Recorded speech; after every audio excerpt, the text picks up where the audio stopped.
You gotta fix your buddy back there. No, he's just done. He's done. He's done? He's been looking for his keys for fucking 25 No. years. Oh God, he's passed out. Welcome to the completely unnecessary podcast for June 22nd, Tuesday, the first one of the summer, 2021. It is. It is summer, alongside Ian Ferguson and passed out Mario, who couldn't find his keys. Keys, please. My keys. And Just want my keys. Luigi can't see him, may have caught the toilet. I'm Pat Contry. On the show today, we'll be talking about lots of fun stuff in our world. We'll be reviewing the Evercade Handheld. They were nice enough to send us a couple of review units. We'll be talking about a handheld Virtual Boy, Super Mario World in widescreen, lots of other stuff. We got a traditional Q&A about what post-childhood games or systems were you most excited for, and voicemails and Patreon poll. Handheld revival. That's what this is. That's what it is. We're in the silver age of handhelds right now. Indeed. The silver age. Golden age would have been the late 80s, early 90s, right? Yeah. How was your weekend, Ian? Did you see Streets of Fire yet on Netflix? People were talking about it on Twitter. I searched Streets of Fire because I'm obsessed with this fucking movie now. No, I have not seen it yet. I played Drunken Jeopardy with some youth football coaches on Saturday night. Got kind of crazy. Had my you first... know multiple youth football coaches? Multiple, I do. I know a lot of people. And had my first real hangover in probably 10 years on Sunday morning. Oh, it was bad, my friend. Yeah. No, I can't say 10 years. No, I can't say 10 years. That's bullshit. I've been with you at conventions. The worst hangover I've ever had was at the first MagFest. I was going to say, I've been with conventions where it was really tough for you on a Sunday to even get up, so you can't say that. No, it's always tough for me to get up on a Sunday because I sleep weird. But the worst hangover I ever had was at MagFest. Well, I've seen you drinking into the wee hours of the morning at conventions before. Yeah, that doesn't always equal a hangover. You've slunk it into the room into your bed at like 4 a.m. I've been there before. So some people stay up late. So I'm saying, though, those are probably half hangovers, half you were up late. I know my hangovers. Okay. But MagFest. Right. MagFest was a bad one. So I can't say 10 years. With Johnny D? It was... No, that was... that was with a lot of people. I mean, well, John DeLee is always blacked out, whiskey drunk at MagFest. We drank until 7:30 in the morning, and then I had to get up at 10:30, and we had to be out of the hotel room at 11. It was wonderful. I remember waking up and pushing myself up off the ground and just screaming into the floor for like 30 seconds that day. Anyways, Drunken Jeopardy with the youth football coaches went well. It was fun. Did you actually play a game, or was it like a board game? Or was it? It was. You know how Norm sets up Jeopardy at like the conventions and stuff like that. Yeah, it's like a web browser app. There's an app. Okay. Yeah, and then it was interspersed with drinking mini games. Well, who came up with the questions then? Did one of you have the questions? One of their sons, Jack, who is 25. It was all like nerd-based questions. But yeah, after like every few rounds of questions, there was a drinking game. Okay. And that got out of hand. I had to drink a shot of 99 bananas, which is not something I have had since I was probably, under the legal drinking age. I've never even heard of that shot before. 99 bananas? 99 is a brand. Bananas. It is a brand of bottom barrel flavored schnapps. Oof, that sounds bad. Yeah. Okay. It's called 99 because it's 99 proof. So it's like 48.5% alcohol. So it's more than most hard liquors. And it tastes like burning and then an artificial flavor. They do like blueberry, banana. Banana's the real popular one. It's like a schnapp thing. It's not like a malt. No, it's a schnapps. It's a schnapps. I can't imagine what a malt. Well, okay, yeah, you could do like a single malt whiskey. I was thinking like a malt beverage. Anyways, I'm thinking Mad Dog 2020. That's something like Mad Dog 2020 is fortified wine. It's malt though. It's not? No, it's fortified wine. I've drank enough of that in college to know it's awful either way. It definitely hurts you the next morning because it's all sugar. Great Mad Dog. Holy shit. There's two varieties of Great Mad Dog, too. You can get the 13.5% alcohol version, or you can get there's an 18% Grape Mad Dog that is just... That's probably the one I was forced to chug. That was probably the one I was forced to down, gross, a fucking man. bottle. And people would say, well, the whatever the aqua color one, that's the good Mad Dog. There's no good Mad Dog. There's none of them. Bling Bling Blue Raspberry? No. None of them. Oh, that's the name? Okay. Yeah, no, like I never people say that. There's a little chain and it says Bling Bling on it. None of the Mad Dog is good. None of them. The key lime pie Mad Dog, you can taste the crust. I'd say I drank a lot the first 2 years of college, 2.5 years. And I still drank stuff, junior year, senior year, it's college. But there's stuff I will never drink again that I drank in college, especially including Jim Beam. Stuff I will never touch again. But from drinking too much of it. Other than that, I went out for Korean barbecue yesterday. First time since the pandemic. Hadn't had it in ages. Forgot how much I love Korean barbecue. Did it seem semi-normal? Yeah. Like in terms of like the process of you got your meats and your little. Yep, it was one of the all-you-can-eat ones. Metal It was grill. delicious. I definitely overate, as I usually do at a Korean barbecue. Got the meat sweats. Had myself a good meat sleep last night. I've only been to the one Korean barbecue with you. That's it. After SoCal. Oh, the one with we went with Andre Yoshi. and Yoshi and no, we've done Korean barbecue a few Twice. times. We've done 2 or 3 times. Because we did. There was the one time we went with it was Andre, Yoshi, and Gerard was there. I think maybe Alex too. Maybe the other one. Ian gets hyper focused at Korean barbecues. I do. He gets like into the zone. It's interesting because like we'll be having conversations and Ian will be like fucking like we don't exist and dead focus on the meats. Getting the meats like it's good. You need someone to focus in control, on the focus and get it cooked.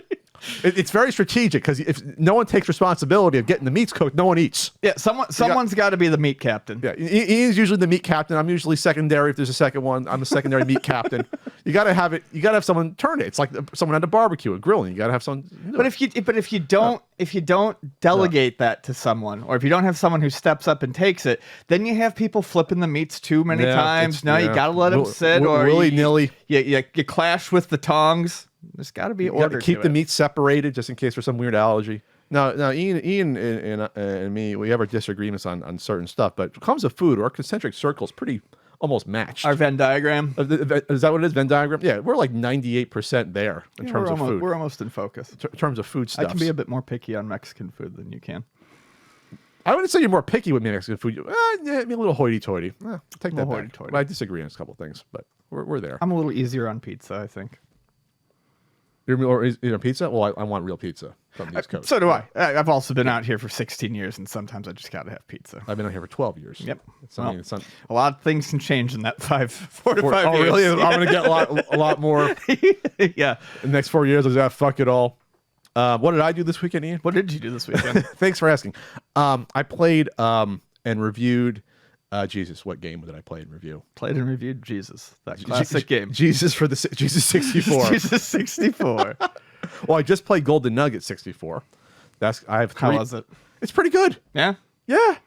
Good variety of games on there. There's 10 games, including 9 table games and 6 slots. Oh, okay. And what's most impressive about it is like the sounds are all authentic. They must have went to casinos and like got actual sounds of machines. Or even like the backgrounds when you're in the casino. Like you're not walking around the casino, you select it from a menu, but then it's all 3D. The craps is really good. You can even shake the dice using the analog. You see the arm go like that. Oh, that's neat. Blackjack, craps, 5-card roulette, 7-card video, 7-card stud, 5-card draw, video poker, Texas Hold'em, big 6-wheel, similar to roulette it says, mini baccarat, and slot machines.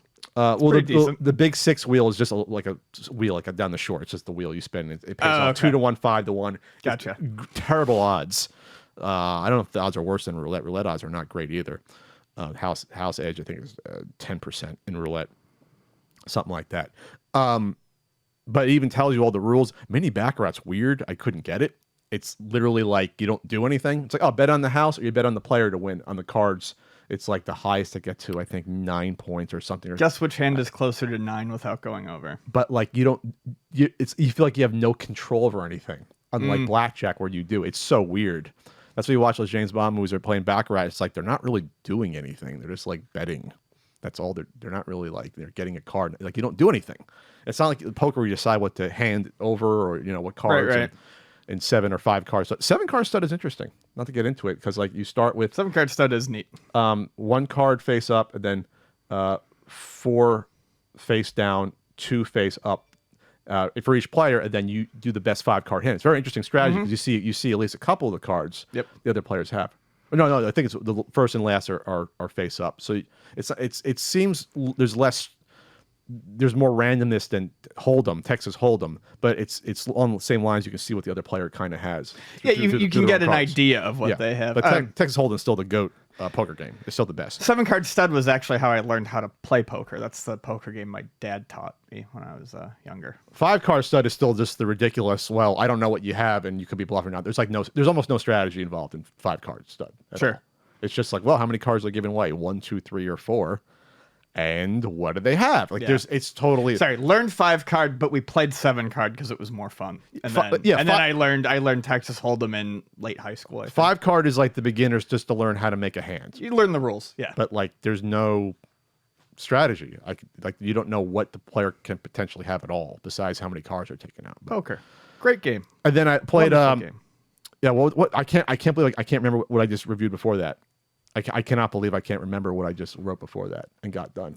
Shillelaghs and Shamrocks, 97. Supreme Court had an NCAA ruling. The reason I bring this up, it was brought to my attention because we brought up the NCAA a couple months ago, and it's been on our hit list of hot topics about how we can't stand that student athletes aren't paid anything.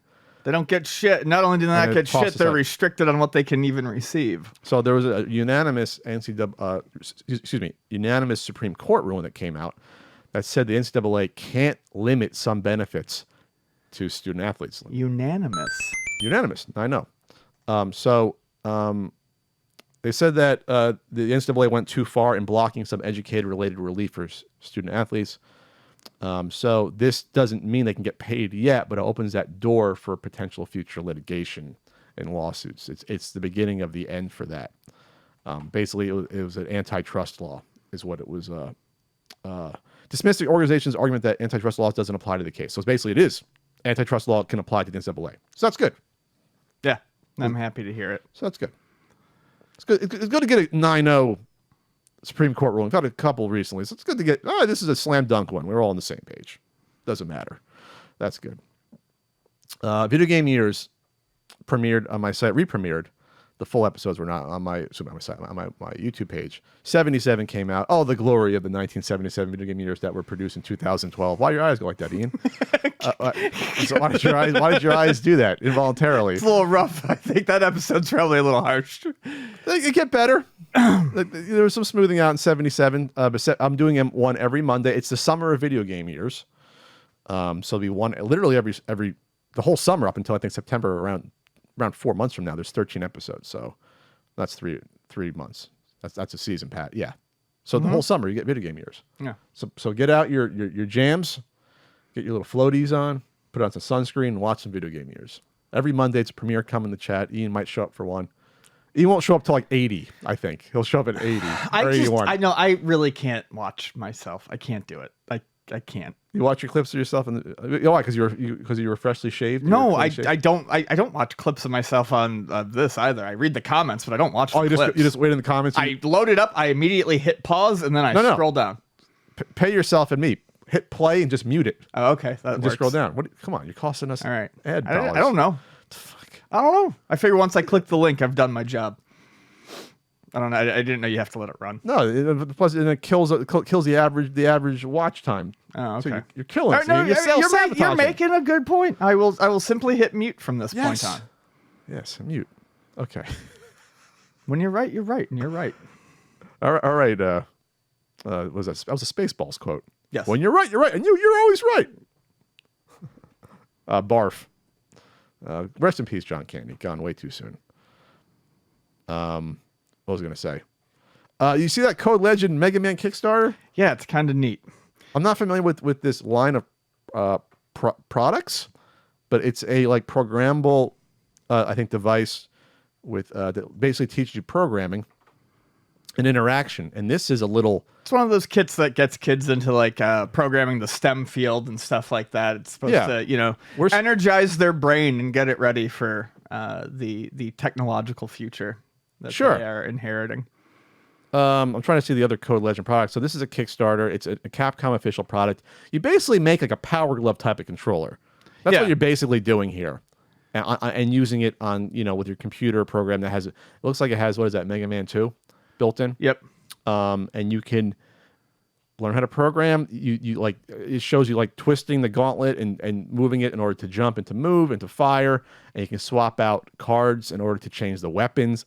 And it's neat. And it teaches you apparently how to program a Mega Man game as well. So it's not just the little I didn't see that handheld part. as well. Yeah, Okay. use the original Mega Man assets from character sprites and stages to the iconic Mega Buster sound effect to program a real Mega Man game. So we're dumb when it comes to STEM in the U.S. So anything that could help out and help us learn here, if you like Mega Man, there you go. Get into a 4 or 5 year old's hand. I wish there was stuff like this back in the day. That'd be great.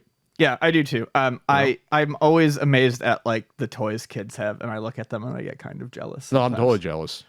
I just don't go out and buy them and use them, but I'm like, oh, that's cool. And then I find out like my niece over Christmas got like this hydraulic claw that her and my dad built together. And Oh, wow. Yeah, like you put your hand in and you pull on the, it's place to stick your fingers and it gives you like the, it was cool. And I see all these and it's like, these are cool toys. They're actually like learning experiences, but they're also awesome to play with. There's a sprite editor built in to this. Looking at this Kickstarter, you can, let's see, there's a guidebook that includes columns about the game industry, so you can learn about the actual business as you practice programming. Wow! So this is almost like a learning tool for the whole, I guess, programming. A game, like the whole industry. That's really interesting. You get these little blocks to bake it. So these are like almost like, well, Legos are 3D, but they're more intense Lego blocks because the spacing is all different. For different connecting points and stuff like that. To make something more 3D-ish, it looks like. Yeah, really cool. It's not cheap, though, but that's all right. It's going to cost you like $250 to get this set up. But no, if you know someone into this, go for it. I think it looks neat. From Artec, the name you can trust, selling educational goods since 1960. There you go. I've been selling goods since 2000, and I don't know, 16 at ultimatenintendo.com, where you could check out guidebooks. You can check out RBI baseball stickers, enamel pins. Was it really, or are you just being facetious? And T-shirts. It amused me. I sold the My Man T-shirt for us last week. Oh, really? We still have some of My Man shirts left from a few years ago. We still got a few left. And the limited shirts, of course. We got those going on there. Get them now before the remaining stock goes to a Ross near you. TJ Maxx. TJ Maxx, I'll show it on the rack up front. Get your CU podcast shirt at TJ I always like Maxx. some of those clothes where it was like, oh, how is this 90% off? It must really want this. Marked down from $80 JCPenney, $5.99. That's why you love Marshalls or TJ Maxx. And I'm on Cameo. I just got a Cameo request while I was prepping the podcast. I'm wishing someone a 40th birthday. There you go. Oh, that's nice. awesome. There you go. 40's not so bad. A couple of creaks and more aches and pains there. And Twitch Wednesday night is 80s night. Twitch.tv/Country Code. It even appeared one time. It was fun. You might see me again at some point. That's like a comic book villain. Yeah. You might see me again. I'll be back. You just don't know when. GTA servers are shutting down in December. All of them. Every single one? No. For 360 and PS3. Oh, okay. Sorry, I didn't. Everyone got panicked for a second. Didn't mean to make your butt clench if you're into GTA. So yeah, it's finally moving on. It's So this is for obviously the Grand Theft Auto Online. It's had an incredibly long run. We were kind of talking about this a little bit last night. There wasn't even a GTA for the PS4 or Xbox One. Well, I guess you could say GTA Online, but it's really just based on 5, and they kept adding stuff to it. But I guess that's where all the development time went to. It'll be interesting to see if we actually ever get a GTA 6. But I think we're going to start seeing support for servers for PS3 and 360 games go down pretty quickly here. I mean, it's 2 generations behind at this point. I'm talking 15 years for the 360 since it came out. Holy shit. Yeah, to what, 2006? That's nuts. Yeah. It's crazy. There are people who are almost adults now who grew up with it. They were 5 years old. Now they're drinking just about. That tells you how long I've been at Luna, because the 360 was like brand new when I started at Luna. Yeah, exactly. And that was the Wii. The Wii was hot, just came out too. Yeah, the Wii's 15 years old as well this year. 5s and 0s in the CU podcast. 5s and 0s, it's what we love. Yeah. That's nuts when you think about it. I was in my little garden apartment in Jersey. I feel less about this, I guess, than I do something like the online store, going down. It's nice to have that access to the stuff you bought, but I can't expect companies to keep servers up forever for their online games. So they'll be up till September. December. There's shark cards? What the hell are those? Shark cards are money cards. You'll be able to buy those until September 15th. Gotcha. However, you won't be able to get a refund or transfer your digital currency or virtual items to another platform. Oh, so spend wisely. And I also saw Max Payne 3 multiplayer is also going away. They also added that. I forgot that Max Payne is a property. It's a person that Rockstar has. Yeah. Because they don't focus on anything else anymore besides GTA, basically. And a Red Dead game every 5-6 years. So that's what they got. That's what they Bring back Midnight Club, for God's sake. Can we go to Midnight Club? Come on. You're killing me. That's what everyone asks for in the store. I can't take that much work and effort to peel away a few of 20 people from your fucking huge team of GTA Online. Come on. I gotta beg for these games that I used to like. Unreal Tournament, Midnight Club. I'm like, come on, just feed me something every 5-10 years. That's all I'm asking. A little treat. You got money, yeah. Like I'm a seal. Like give me a little fish. Give me a sardine. I was gonna say give Pat a sardine. Or you gonna say sardine? Sardine. Is that what they feed seals? No, it's not sardines. I don't They're think bigger it's than that. sardines. Aren't they? They're like the bigger ones. Yeah, they're bigger. I don't know. My grandfather loved the sardine sandwich. Really? And with onions. And that's like an old timey like Depression era thing. Obviously, but sardines are good. It's also an Italian thing, I think. You think so? Italy and Spain do all of that, like really fancy. Like there's a term for it now. I can't remember it. Like canned seafood, Okay. but like it's not like you would think like like a can of tuna. No, it's like high quality shit. Yeah, it's like full. mussels and sardines and It's a full sardine. You buy sardines here. You get a yeah. full. Sardines are a good protein source. Not to talk about what my grandfather ate when he was 16 years old, but like, yeah. I feel like that's something we've lost as time has gone on. Sardines? Our desire to eat strong scented things on bread or sandwiches. My dad's grandfather, according to my dad, used to always sit around and eat Limburger and onion on cracker, and it's like, are you just trying to find like the most potently like? My German grandfather loved liverwurst. I actually like liverwurst, and my mom used to buy it a lot. And so one time she bought it, and it went bad, and there was fungus on it, and I never ate it again after that. Liverwurst and Braunschweiger, which I think is just a different kind of liver sausage. I never heard of that one. But liverwurst, for a good time in my childhood, you'd have a liverwurst sandwich. Not probably good to eat. It's probably one of the worst lunch meats you can probably have in terms of like salt and fat content. Now looking back, good though. It was good though, with cheese on it. Liverwurst and mustard. Or mustard. Yeah, mustard. You can't put mayo.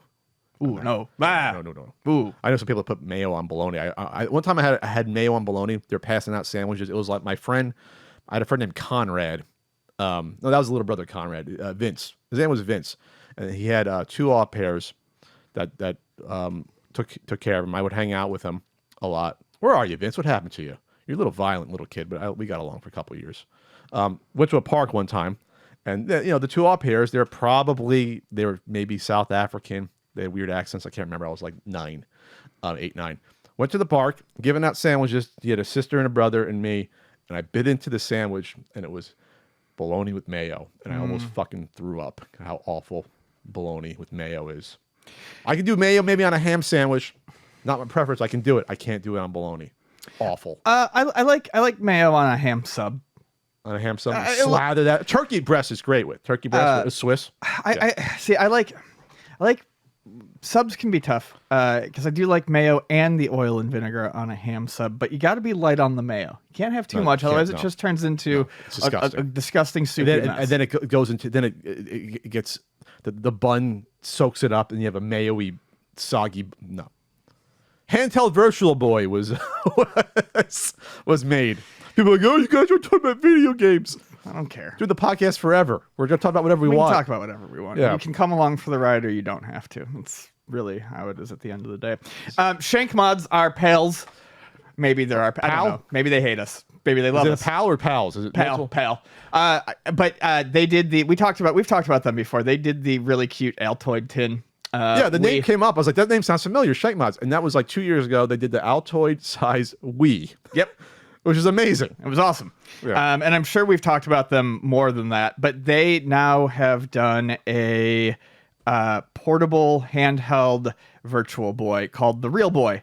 And I love the look of this thing. It's awesome. And it fits on the stand. Yeah. It fit on the original stand too. So I'm not a technical person, but they consoleized it, gave it a backlight, Sorry. and the way they set it up is great. They use the D-pad and the two buttons that would be on the controller. They put on the sides of it, and it looks really nice. It displays in red. I thought I saw somewhere that you could change what color it displays in, but I could be wrong on that. I know a lot of emulators let you do that. I have no idea if this lets you do it or not, but it's very cool to see all the same. Yeah. Obviously, You can. You can change the color. Oh, thank God. So obviously he cannibalized the Virtual Boy, but it's like, well, you gotta, make a real boy omelet. You gotta break some Virtual Boy I was eggs. gonna say you gotta break some eggs to make an omelet. Break a Virtual Boy egg. And it goes through the microcontroller stuff in here. It's above my pay grade, testing stuff with voltmeters and what have you. And I wonder, in another time and place, if Nintendo ever acknowledges the Virtual Boy, which I don't think they ever have, even in their little history of Nintendo stuff, they just don't even mention the Virtual Boy. Even as like, hey, we did a Virtual Boy, we screwed up. Could be funny. People laugh at it. They don't even do that. Would there be a time where they will release, just for funsies, put it on the Switch shop? Here's the Virtual Boy collection. You can play it. Like, why not? Here you go. $10. Here's like 5 Virtual Boy games. Something like that. I'm just shocked that like they wouldn't even try it. It would, just for the lulz, I think people would buy it, and try it out. Well, and the thing is, there are some good games on there. It's not the games that are bad. Nintendo made the games. There are some fun games on there. It's simply the system is a pain in the ass to use, and no one wants to do it. It would create buzz. It would get trending on Twitter if they did like in a random, say like at the they just did their Nintendo Direct E3. Here's the Virtual Boy thing, and then here's the collection. People would be like, wow, Virtual Boy, that was a colossal failure, Nintendo, your biggest ever. But it would be a jokey thing, but I think people would. You got to go back to even your bad history and sort of like mine it a little bit, in my opinion. Yeah, now that I'm thinking about it, I'm trying to think if they even like included anything Virtual Boy related in like the statues in Smash Brothers Melee or the spirits in Smash Brothers Ultimate. I mean, they pull from a lot of history there, and I'm struggling to think of something. You got Mr. Game and Watch as a character, so they love the Game and Watch. That's what opened them up. Help open up the whole video game world to them even more. Even before the arcades hit it big for them was Game and Watch. So I mean, like, yeah, no, not Virtual Boy. That was an embarrassment to them. Well, what are you gonna do, right? So apparently there is a Telero Boxer. Harry from Telero Boxer is the only spirit to represent a Virtual Boy game in Ultimate. There is really? One. One. So, Telero Boxer. Did he work on that? I think at all. The guy's doing Smash. What the hell's his name? Sakura. Did he work on Telero Boxer? I have no idea. Maybe he did. Well, I'm looking at the Wikipedia. I don't think so. Maybe one of his friends did and said, hey, can you put it in here for me? Right. No, he didn't work on it. I'm looking at it. Yeah, I don't know. That's funny. That's funny. The only one. Just a robot spirit that Yeah. shows up or you can get or whatever. What is it? You don't know what the spirits are? I've They're like, you have the game. They're enhancement cards that you attach to your character in the adventure mode to give yourself boosts and stats. I played it for like 3 days, Ultimate, I think. I played Kirby. Yeah, you start with Kirby. Yeah, I played it. I didn't play multiplayer. No, I tried to play multiplayer. I don't think I got a good connection. All right. Super Mario widescreen. So Super Mario World got a ROM hack. No. It's available for download.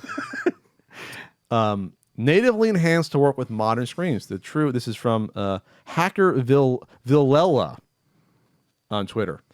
The true 2021 gaming experience mixed with the wonderful 1990 gaming golden age. You can download it on GitHub before Nintendo's ninjas put a throwing star into his face.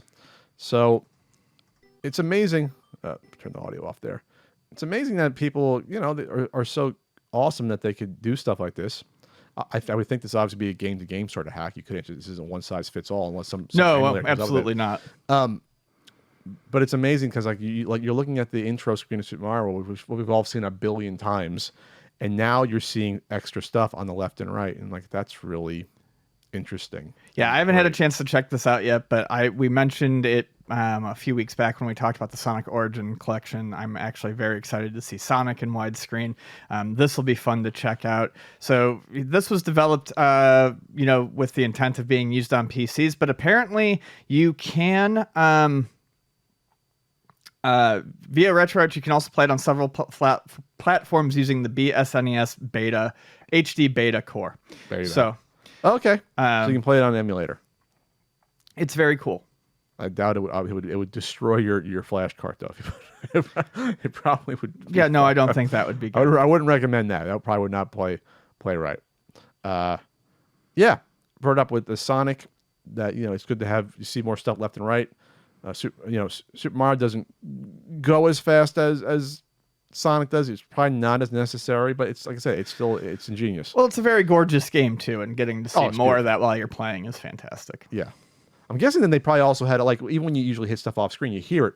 So there's probably some code in the game where it's like, well, it knows where the shells are on the enemies. Yeah. Because even the original Super Mario Brothers, it's got to keep track of that. Even the original Super Mario Brothers, you hit stuff off screen. You heard it hit it. So like the game knows the stuff is there. Now we just see it. It's brilliant, Ian. It's brilliant. These people are smarter than me. It's fantastic. Speaking of people smarter than me, I remember what I said, Ian, about when we covered the Intellivision Amico E3, how it's going to be a weird turning point in terms of coverage. And it has been. And it happened 3-4 days after us talking about it. We were starting to get more and more mainstream media coverage now that did not exist before. Before, it was just idiots like me and you and other YouTubers following this, and not really anyone else, besides random articles here and there. But now we have respected game journalists, throwing down their opinions on it and talking about some of the things that don't line up. Cat's out of the bag. You can't control the narrative on your console forever. And much like when the information was first released about the Amico and we covered it, and we had, Tommy scrambling into mentions to try to control things or say things that were said directly on their website or in their presentations were wrong or no longer accurate because they realized suddenly it didn't sound good or wasn't going to sell their system. Criticizing people for not knowing things that weren't on the website. Right. Before we get into it, one of the things that drives me craziest about this is, but Tommy, by doing this, has basically said that the official channels that you can get information on this from are useless. I mean, that's what he's doing by arguing this in every comment section, in every Twitter thread, is saying that what we have seen is not what we've seen, and we need something else. Which, I don't know, if I'm the person who's putting together these presentations or these things for him, I gotta feel like I'm being thrown under the bus constantly. It's kind of ridiculous. So... yeah, now it's gonna. So Jeff Gerstmann from Giant Bomb, they highly respected game journalist. Been around the industry for I think 20 years. I tried to watch it. At work I kept getting interrupted, so I only saw like the first 3 minutes of it. But apparently he did not have much good to say about it. Oh no, the Giant Bombcast folks, they did not have positive things to say. One of the things that I did notice that they said early on that I was happy someone pointed out was how ridiculous it was for Tommy to be like, "I'm so proud to be part of this," and they were like, "Why? You paid for it." Well, that's one of the things that drives me craziest about this Intellivision messaging is how they act like everything. They really pump up every license they get, like it's going to legitimize them, and like they came to them to work with them, but they didn't. You're buying licenses. You're buying time at E3. Anyone can do that if they want to. It doesn't make you special. It's a constant scramble for legitimacy and to know that we belong. We belong. See, we have this. We belong. We belong. It's real. Right. And it gets tired, and down to the point where and this is one of those things that happened 6-7 months ago, and people aren't going to remember it always. But I think one of the most ridiculous things was the announcement that they were partnering with Topps for their gift cards or something like that. It's like, great, you found Topps is providing you with your gift cards. It's not like they begged you to join the Intellivision Amico team. You're paying Topps to produce your cards. It's like saying you're partnering with McDonald's to get a Big Mac. It's like, no, you're not partnering. They're giving you a product. You're buying for cash. A Big Mac from McDonald's. Yes. We're partnering with McDonald's for a large fry. Exactly. So now you have game journalists that have been around the block for decades that have seen the highs and lows of the industry. They've gone to E3s in person since potentially the 90s. They know how this works, this game works. Now you have respected journalists commenting on this, that Jeff Gerson was following this before. Based upon what he was saying, he's been following this behind the scenes. I think a lot of game journalists have been following this behind the scenes, but just probably didn't think it was proper to comment on it until now, when E3 had their big presentation. They had a big presentation, and now it's more publicly known entity. Their big coming out party. Yes, Ian. I don't know why you use that expression. So it's a difference between when like little YouTubers talking to Tommy. That's not going to be covered by game journalists because it's not official. First of all, second of all, it's not worth their time, or they don't know about it. Right? It's not even probably, they don't probably know about it. That we've been commenting on this for now. It's going to be almost 4 years come this fall that this was announced. So, but now it's worth their time. Now it's at E3. Everyone else saw this. They have to comment on it now, and they will start following more. So there was a lot of tweets about this, and most of them were not good in terms of ones that got the most reception.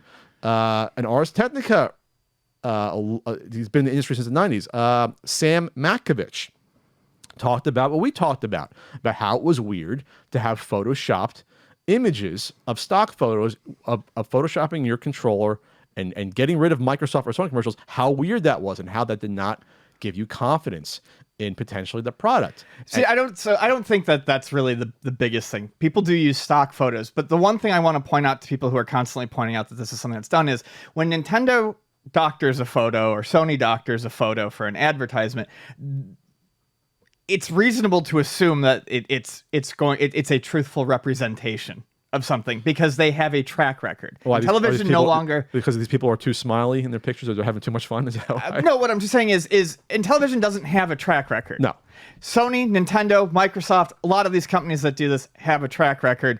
You want to see from a company that does not have a track record, you want to see real legitimate stuff. I don't think though that Nintendo, Microsoft, or Sony photoshopped out their competitors' products and image. I'd be shocked if you showed. I'm just saying that this is what people do with stock photos, and I'm giving my like Amazon. Like Amazon, you see someone like I don't know, they have like a potato chip clip, and you see someone smiling with their bag of potato chips. But that's fine. But that's a product that already exists for sale usually when you see that stock photo.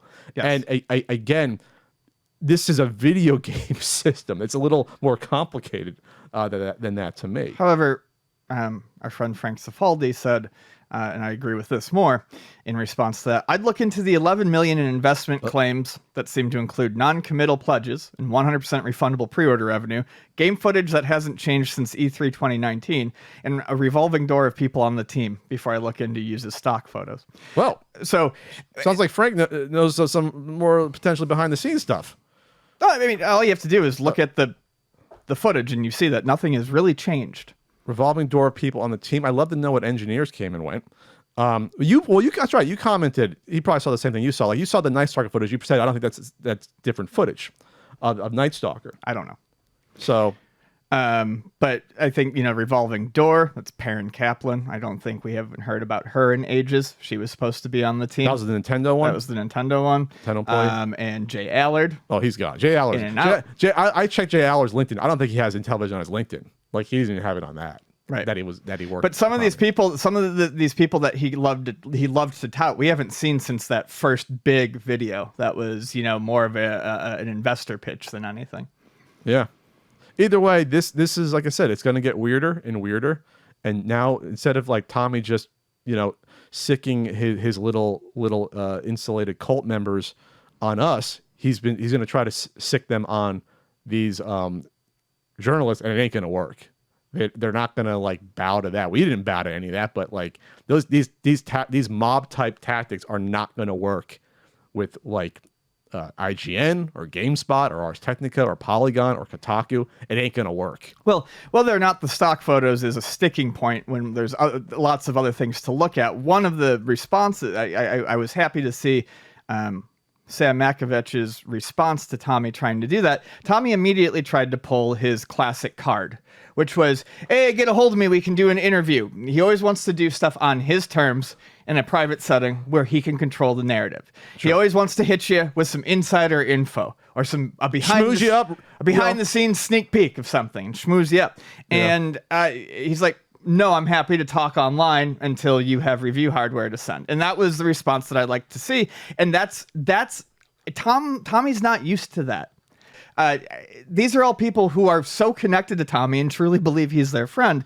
And, you know, he's not expecting real journalists to push back. He hasn't had that yet because he's just dealing with small-time YouTubers. Yeah. Send you a sweatshirt, and that gets you on my good side. And, you know. P.S. I don't think I'm a journalist, nor have I ever claimed to be. I'm just a talking head. We're talking heads. Not the band, though. Talking heads. Yeah, I think he straight up asked Tommy in there, is this going to come out in the Twitter thread? He didn't get a response. Is this going to come out in October? Right. And Tommy said he gave a quick response and said that he could source. They have until end of July to source the parts. Okay.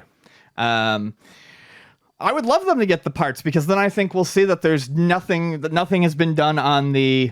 I think what it comes down to the games front is the games. I think at this point, if we're still seeing the same footage of games over the past couple of years, there should be investors and people that pre-ordered should hold Intellivision and Tommy's feet to the fire and say, okay, how complete are these games you are showing us? Are these demos? Are these proof of concepts? What are these at this point? How many of these games are actually 100% complete and ready to go? Because if this was supposed to come out last October, hardware doesn't matter. The game should still be being worked on and being completed. And I'm sorry, Tommy, that I don't have an accurate number here. You can correct me if I'm off by one or two, but I'm pretty sure the game system was supposed to launch with 45 or 50 games.